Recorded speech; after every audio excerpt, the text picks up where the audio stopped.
Hello YouTube, in this video we're going to be talking about oil pumps. And back in the day, you used to be able to just, when you're doing a rebuild, doing an overhaul, or doing whatever you're doing, you just buy another oil pump. And there's no problem. So you do your engine, you take it to the shop, you build it yourself, you buy a new oil pump, put it on, and you're good to go. That's not happening anymore. Oil pumps are more sophisticated now, and they're in different places now. They're not in the oil pan anymore. Here's a Chrysler. It's the whole front timing cover. So let me see if I can show you this. This is a Chrysler oil pump. It's the whole front of the engine. It is literally the front of the engine. Here's the water pump. There's where the oil filter goes. It's the oil filter housing. It's the water pump housing. It is the timing cover. So it is literally the complete front of the engine. It's $1,000 to replace this. So if you're going to do an oil pump on a Chrysler, guess what you do? And this is on this particular Chrysler here. I'll put on the link below what it is so you know what it is. But it's the point being that the oil pump is now built in the front timing cover. So you got to buy the whole complete piece just to do the oil pump. Back in the day, we would go to Melling and to the auto parts store and get a Melling oil pump. Now, Melling's still making oil pumps. They're still American made. It's still a Melling pump. But they just sell you a kit now for you to rebuild your own pump. Let's look and see what this Melling kit consists of. It's a K417.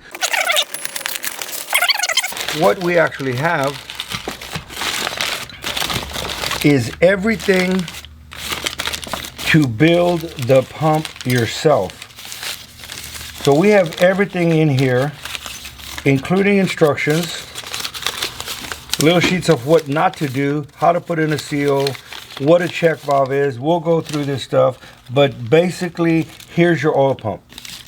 This is your oil pump. Look at the oil pump gears. Look at this is your oil pump gears and cover. All of this is new in a kit. So basically, once again, here we are. There's your oil pump in the timing cover. The new kit comes with a new cover plate. Comes with new gears, new bolts, new front seal. Here's your oil pressure check valve and spring. So this is what controls your oil pressure. This is what makes the oil pressure. This controls the oil pressure. If we want, let's say, 25 pounds of oil pressure, the oil pump could put out 30, 40 pounds of oil pressure.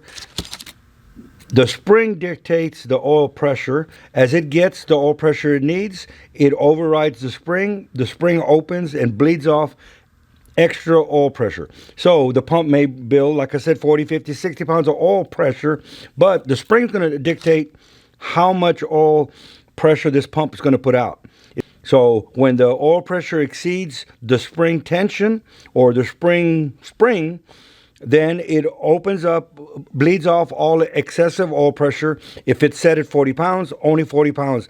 At 42 pounds, it opens, lets out 2 pounds of oil pressure. It now closes because it's no longer 42 pounds, and it's just at 40. This could be 30 pounds, this could be 20. We could have a whole other series on videos on how to increase the spring pressure. You could put a washer behind it. Do not modify the spring by cutting the spring or try to stretch it. If you want to add a little more spring pressure, a tip back in the day, don't try this at home, would be to add a thin washer. It doesn't take a lot of pressure. If you have an external oil pressure relief spring, you can actually go unscrew the piston and change springs and play with it to come up with the different spring pressures. That's not what we're worrying about right now. Here's even a new cup that holds it in place. So basically what I'm telling you is you cannot buy an oil pump anymore unless you're going to buy the whole $1,000 timing cover as opposed to just getting an oil pump kit. What we want to do is we want to take this apart and we want to see if in fact we can just service it. I don't know which one I'm looking at, but if we can service this, which means that if we're just doing an overhaul, we're doing anything, and it hadn't really pumped a lot of metal in the motor, we hadn't spun a rod, we haven't had any bad damage in the motor, it was just worn out and it was time for an overhaul, we can service the pump. I'm going to show you how to take it apart and inspect it to see, is it a serviceable pump? If it's mangled inside, if it ran a lot of aluminum, a lot of metal, a lot of copper, a lot of bearings in the pump, then the housing isn't any good, and putting a kit in it isn't going to make any difference. Now I'm going to go show you some more examples of an oil pump that rides on the front of the engine. This isn't totally new. It's been around for a long time. Like I said, Smokey did this a long time ago. Here's a 1970 AMC engine, American Motors. This is out of an AMX, and if we look at the front timing cover, I don't know if you can see it there, the timing cover has the oil pump built in. I have some pictures of it, and we'll show you some pictures. I'll put them up there. I'll put them somewhere. But here's the oil pump, and once again, it is part of the timing cover. In this particular example, that timing cover is a rare piece. Pretty hard to find. Melling does make a kit. It comes with the shaft and the gears. I'll show you some pictures of it when we rebuilt this one. And we had to, because you couldn't get the front timing cover. They're not available anymore. It's not an easy piece to find. So let's go back over to the table, and we'll show you how to take this one apart. And it's also a little shop tour at the same time. All right, so let's get over here and see if we can't show you how to take this dude apart and see if it's a serviceable, viable oil pump. The first thing we're going to do in the oil pump that has a cover in like this is we got to remove these Torx bits. On this particular one, I believe it's a 27 Torx bit, and I've broken 3 to get this out. So what you'd want to use is an impact driver. You don't have to go look for one. I'll put a link on the bottom on how you can get you one of these dudes. And it's an impact driver, which is pretty cool because it has different bits already in it, and it also has an adapter for you to just put in a regular bit extension. There's your bit that goes into there. And basic, what you do is you turn this either clockwise or counterclockwise, put it on the piece. There's our bit. We're going to put it in a hole, and then we're going to turn it the way we want to remove it, and we want to whack it. The problem that I'm having is the impact driver works very well. I would suggest everybody have one of these. If you ever worked on a motorcycle, you probably already have one of these.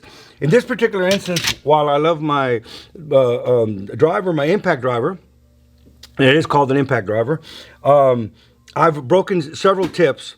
So what I've done is I've just cut the tip off that broke off. It twisted the tip, and shocking it with an impact driver is causing a lot of shock on the bit and breaking these bits. So instead, I'm putting it in where it goes, and I'm shocking it this way.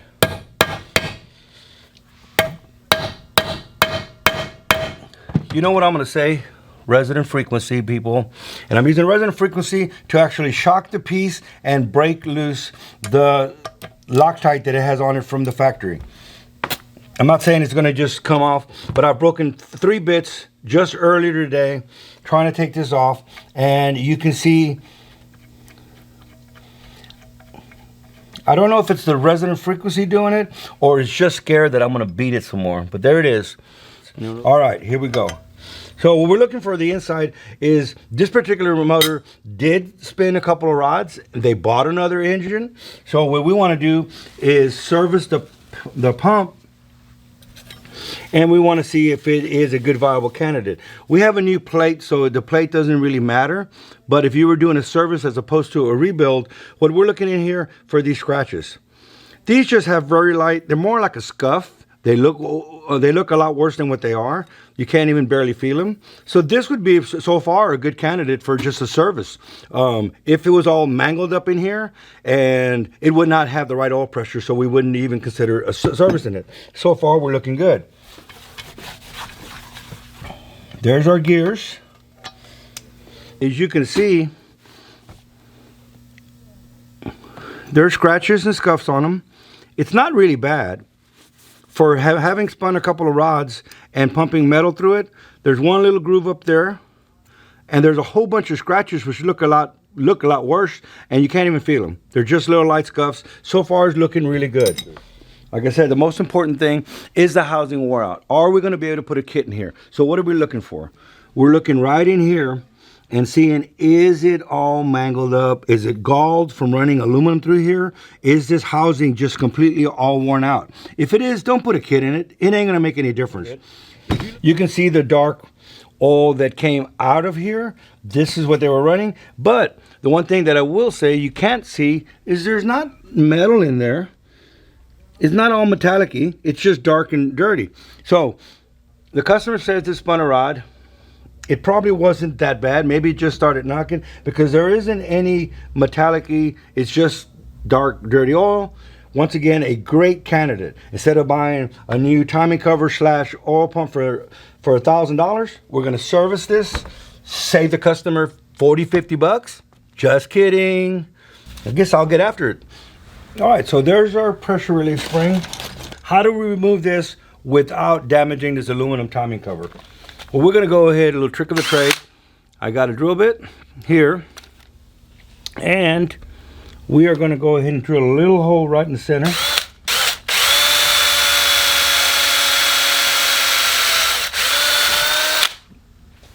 Now what I'm going to do, I got two different options here. I can use a slide hammer, which is my preferred method, which has a sheet metal screw at the end of it. I'll show you the slide hammer method. But if you're at home, you might not have a slide hammer. If not, don't stop now. I'll put a link on the bottom where you can go buy yourself a slide hammer. But we use that quite a bit here to remove plugs. It's actually a tip. I'll have to just make a video just on using a slide hammer to remove plugs. But if you don't have that at home, stick a sheet metal screw in here and then use 2 screwdrivers. I'll show you that method as well.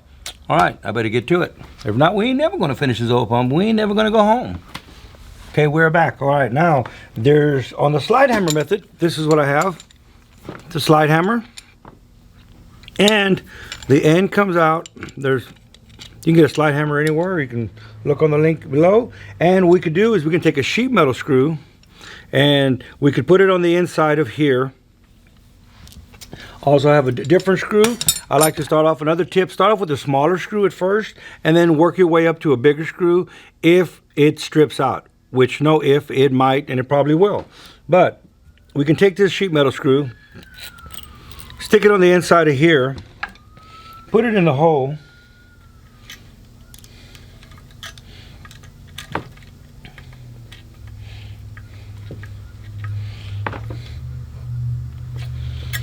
now when we screw this on, I have a slide hammer that I can use to pull it out. We'll go ahead and do, there's plenty of different ways to do it. If you have a screw and you're just using a screw, you would just take 2 screwdrivers. I would put a little piece of wood here, a little cardboard, and take 2 screwdrivers and just pry that plug out of there. So let's see if we're going to pull this freeze plug out or just strip the threads. We'll see.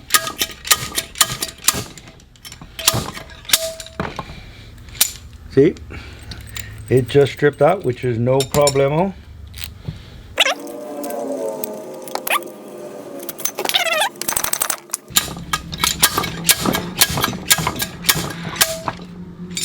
All right, as you can see, I've just stripped it right out. They're not all going to come out real easy. We will try the bigger screw idea. Let's fast forward to getting it done right.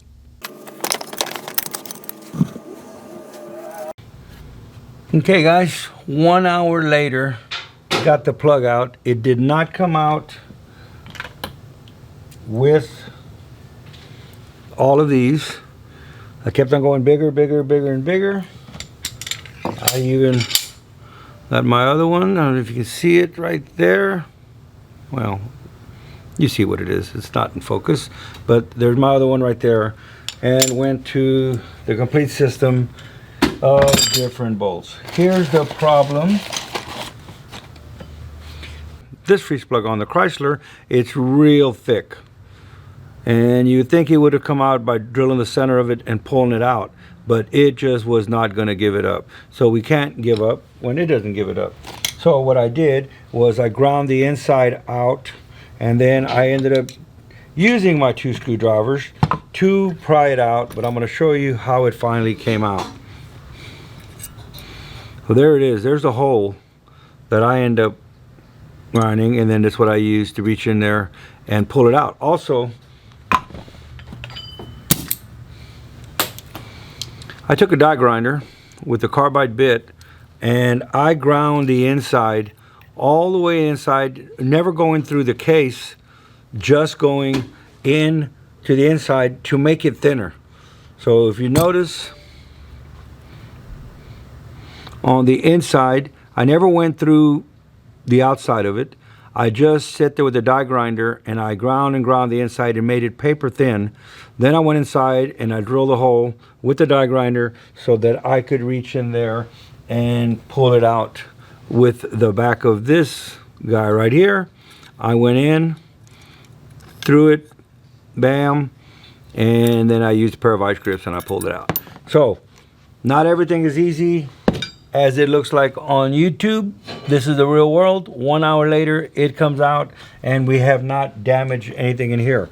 Now we'll clean it, then I will show you how to put it back together again. Stay with us.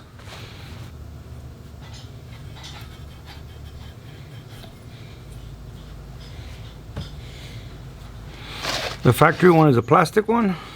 The aftermarket one for melting is a steel one. So we're going to do an upgrade to a steel as opposed to this plastic piece. Okay, we're back. I've cleaned it. All right, tip of the day, I use Seal Glide on all my seals on the inner side. Rear main seals, front seal, anything with the neoprene seal, I will use Seal Glide and we'll put it in the lip seal. I don't know if you can see that.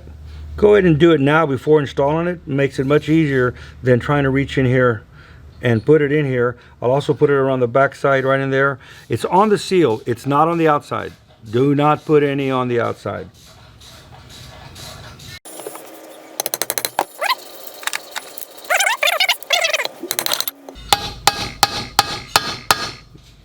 There we go. Quick and easy. As you can see, installed flush, lip seals aiming in, properly installed seal. Went ahead and did this now before doing the oil pump. Just much easier to get it out of the way now. All right, let's get to the oil pump. So the first two, the revised C thing is how to install a seal. We know how to install a seal now, we're done. The next one is in English and Spanish, and it is about the piston and installing it. So it gets installed with the spring in the backside, pin aiming out, and it's going to go installed just like this. We want to install this flush with the cover. If we were to put this in past the cover, we would be giving it more oil pressure. If you wanted to just go in slightly past, you could, but it goes flush with the cover. And I'll go ahead and install this in the timing cover so you can see how it's done. Another tip is make sure that if the piston does not just slide in with your hand, you're going to have a problem. This needs to be totally free flowing where it just slides in and out. If there's any kind of drag on this piston, you will have oil pressure loss. It will open and then it won't close and you won't have no oil pressure. Once this opens, it bleeds off all the oil pressure and it's working against the spring. But if it has any trash around it, a galling, a scratch, even a light scratch, once it opens, it could hang open and you won't have any oil pressure, and this will be the problem. So this needs to just float effortlessly in the timing cover or in the oil pump if you're doing an oil pump. You know, with me? All right.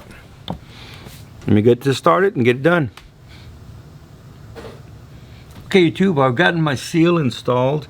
Now it's time to put in the gears. What I like to do, if you watched any of my videos, is don't take anything for granted.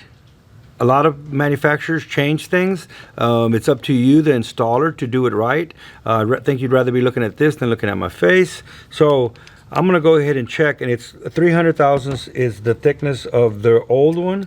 The new one going in is 301. It's supposed to be 300. We're on the money. So it is correct in diameter. Let's check it. It is correct in thickness. 3.150, 151, 3.152. Excellent. So we have the right kit. Don't be alarmed if they do upgrades on you and it's not exactly the same. An upgrade is okay, but having something at a different thickness, it's not okay.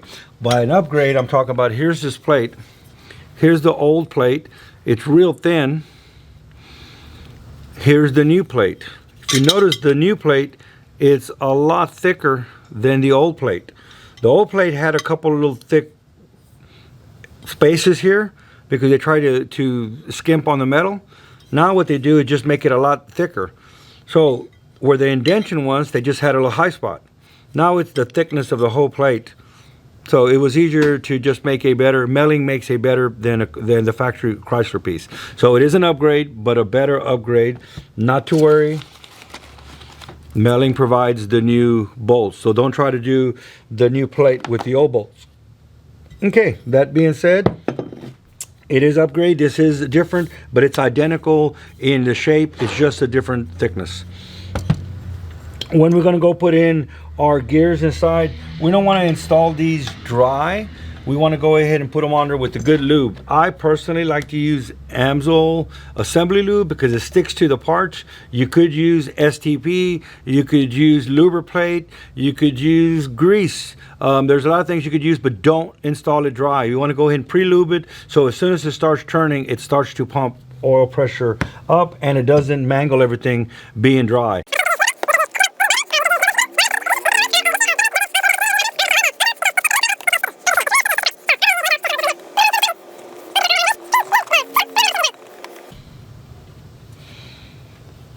The reason I want to fill that cavity up there because we don't want to have to be overworking the pump. It'll just cavitate. It'll have air in there and it won't pump anything up.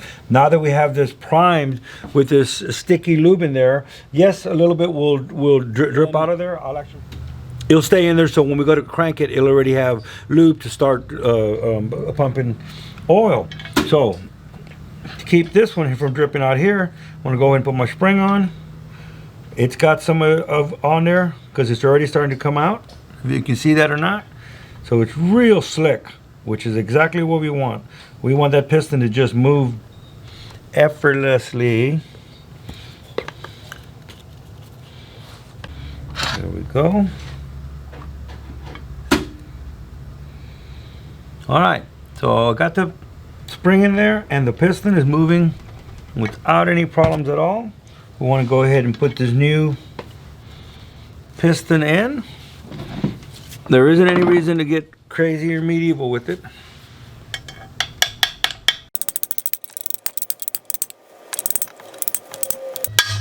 There we go.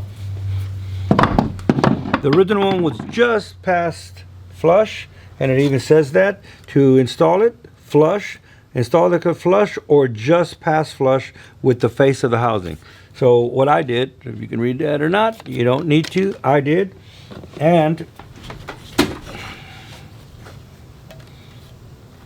there it is, flush or just past flush. There's our spring, there's our piston which is going to control the oil pressure, and there's our cup back in. Not to worry, the oil pan gasket goes up against it, so you don't need to worry about staking it or putting any kind of glue or Loctite on it. That's not necessary. Not that you can't, but don't. You can do whatever you want when you're at home. Okay. Let's go ahead and drop in our outer gear. Butamus. Drop in our inner gear.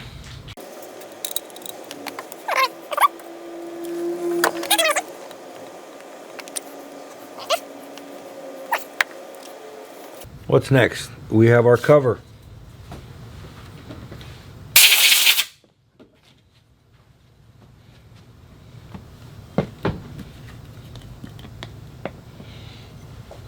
I'm even going to fill this little voids here with a little Amsoil.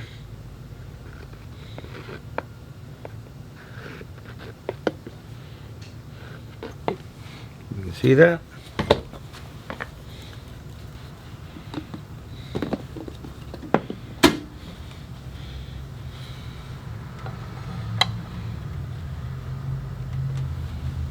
Voila! What's next? It does come with the new O-ring for your pickup. Down here at the bottom you have your oil pickup.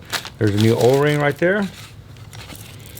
And we have our new Torx bit screws. I am going to use a little bit of blue Halimar Loctite.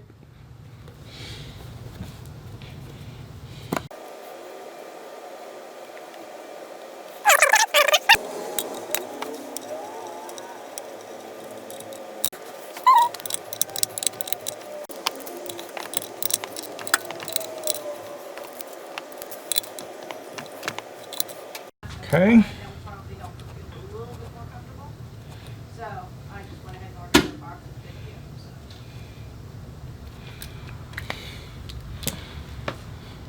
Tip of the day, use a pin and tag all your bolts when you torque them. I tag them in the same spot even. Many reasons. It lets me know that I've already torqued this. If we're doing a big build and we have more than one person on a build, everybody has a different color marker, and we know don't put a cover on till we see some dots on the bolts. If the bolts are not dotted, they're not torqued. Another tip of the day that I learned from Uncle, don't put a bolt on if you're not going to tighten it. You're not helping anybody to just start screwing on bolts by hand thinking you're going to help your buddy. You're not helping them. If you're going to put it on, tighten it or don't put it on, which is just the way it's going to be because it's going to run out. That's okay.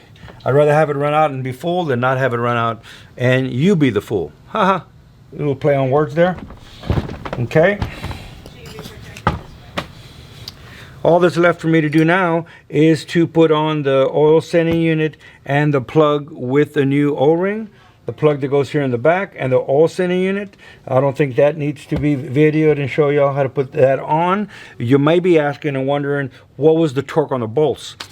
There is no spec on the torque on the bolts. If you go get a torque wrench and I tell you what to torque it at, you're probably going to end up breaking a bolt. So tip of the day, common sense, snug, a little bit past snug. You can tell when a bolt doesn't like it. You can tell when a bolt doesn't like it and it's giving it up. All right, oil pump rebuild class 101, maybe. I hope this helped you. This was insightful. I hope now you know that the oil pumps can be rebuilt and need to be rebuilt these days. On a Chevy 350 and a Ford 302, big block Chrysler, any of these animals over here, you just buy an oil pump. You buy an oil pump, you put an oil pump in, and that's all you have to do. Any of these engines in the shop, you just buy an oil pump. Buy an oil pump, buy an oil pump. You got a flathead Ford, you buy an oil pump. All of these. The LS is in front of the engine. It is in the front, just like Toyota, everything else. Like I said, once again, here's a Chrysler. Not a Chrysler. Yep, we'll forget about that. All right. I hope this was helpful. I hope this was insightful. I hope you got something from it. If you did, tell your buds, tell your friends, tell your neighbors, tell your neighbor's neighbor. I don't know, once again, who am I even looking at? Thank you. Leave me a like, leave me a comment. All right, thank you.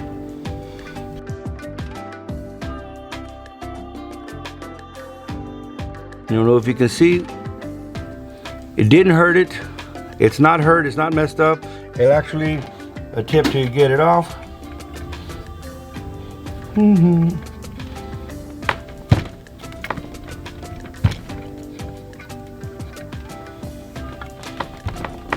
Normally it comes right off, so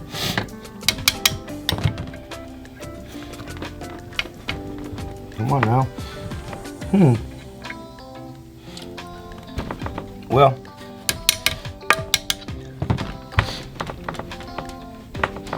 there we go. I did get it off. I might not even edit that out of there. As you can see, it's not always a piece of cake. So there you go. Once again, I don't know who I'm looking at.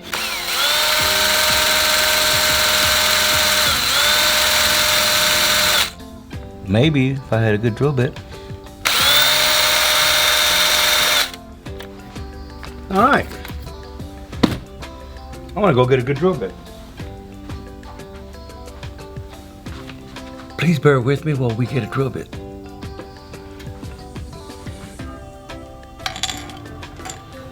Thing about STP, it makes your hands extremely slippery. So all right, I'm gonna wash my hands. I'm gonna get my camera all stickery and then we'll get back to it.